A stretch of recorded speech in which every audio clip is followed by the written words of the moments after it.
దర్శనం దేని ద్వారా? మెట్ల ద్వారానే జరిగింది. చాలా బాగా జరిగింది దర్శనం.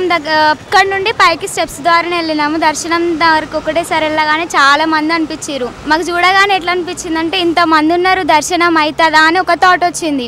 ఇంకో థాట్ ఏంటంటే దేవుడి దగ్గరకు వచ్చినాం కదా, ఈ దేవుడు ఎంత ఫేమస్ అనేసి మాకు కూడా అర్థమైంది. లోపల పోయి చూసేసరికి మన మాజీ ముఖ్యమంత్రి చంద్రశేఖరరావు సార్ ఉన్నారు కదా, ఆ సార్ చాలా బాగా అంటే చాలా బాగా చేశారు. ఇంత ముందుకు ఎప్పుడో గతంలో వచ్చినాం మేము, కానీ ఆ గతంలో ఇంత డెవలప్ లేదు టెంపుల్.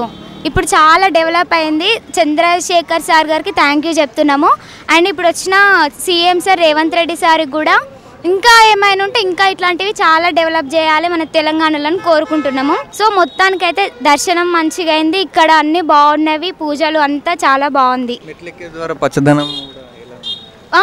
ఇక్కడ ప్రకృతి అయితే చాలా బాగుంది. అక్కడ చెట్లు కానీ మెట్లు కానీ ఎక్కడైతే ఏం లేవు. మధ్యలో ఎవరికైనా దాహం అయితే వాటర్ ఫెసిలిటీ కూడా మినరల్ వాటర్ పెట్టిరు. అది చాలా బెనిఫిట్ ఉంది ఎవరికైనా. దేనికి దానికి సపరేట్ గా చాలా బాగుంది. బయట అయినా లోపల అయినా అంతా చాలా బాగుంది. ఇక్కడ కట్టడాలు చూస్తే మన తెలంగాణ సంప్రదాయాలు ఉన్నాయంటారు. చాలా సంప్రదాయాలు ఉన్నవి. ఈ శిల్పి చెక్కిన లాంటివి ఉన్నాయి కదా శిల్పాలు చూస్తే మన పురాతన కాలంలో కొన్ని శిల్పాలు చెక్కేవారు. ఇప్పుడు అట్లాంటి శిల్పాలు ఎవరు చెక్కడం లేదు. ఇప్పుడు అట్లాంటి శిల్పాలు మన దైవం రూపంలో, దేవుడి రూపంలో చాలా ఉన్నాయి. చాలా మంచిగా అనిపించింది. తెలంగాణ తిరుపతి అని చెప్పుకోవచ్చు యాదగిరిగుట్టను. చెప్పుకోవచ్చు ఈజీగా. అంతకన్నా చాలా బాగా చేశారు. మన తెలంగాణలో చాలా famous, one of the famous temple in Telangana is Yadagirigutta. Yadagirigutta దర్శనానికి ఎక్కడి నుంచి వచ్చారు? పోచంపల్లి నుంచి. తెలంగాణ రాష్ట్రంలో చాలా గుళ్ళు ఉన్నాయి కదా, లక్ష్మీనరసింహస్వామి గుళ్ళు. మరి యాదగిరిగుట్ట నరసింహస్వామి రావడానికి ప్రత్యేకత ఏంటి? అంటే ఇప్పుడు ఇదంతా మొత్తం అభివృద్ధి అయ్యింది కదా, సో ఒకసారి కూడా చూద్దామని చెప్పేసి ఇక్కడికి వచ్చాం. ఎవరి హయాంలో అభివృద్ధి?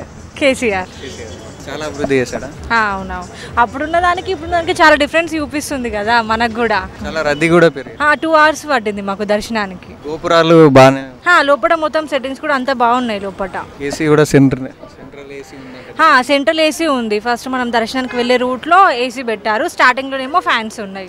అన్నప్రసాదాలు, లడ్డు ప్రసాదాలు ఎలా ఉన్నాయి? లడ్డు ప్రసాదాలు బాగున్నాయి. మెట్లు ఎక్కే మార్గం చాలా, ఇప్పుడు చెట్లు కానీ అవి ఇవి వాతావరణం బాగుందంట. ఉన్నాయి చెట్లు, అన్ని గార్డెన్స్ కూడా స్టార్టింగ్ లో బాగున్నాయి. అలాగే తిరుపతి లాగా సేమ్ గోపురం కూడా అలానే వేయించారంట కదా, విమాన గోపురం.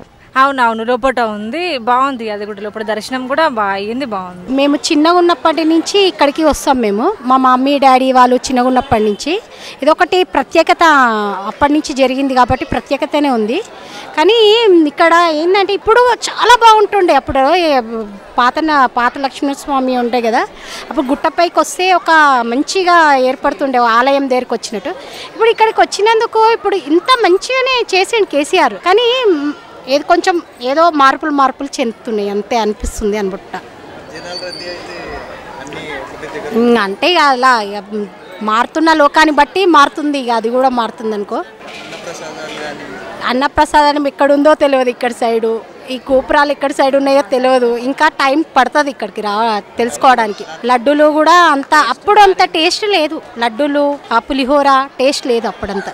అప్పుడు చాలా టేస్ట్ ఉంటుండే. ఏమో ఎప్పుడైతే ఈ ప్రభుత్వము ఫ్రీ బస్సులు ఇస్తున్నారని ఆడవాళ్ళు సంతోషపడుతున్నారు, కానీ రేపు ఏం జరగబోతుందో తెలుస్తలేదు అనమాట అంతే.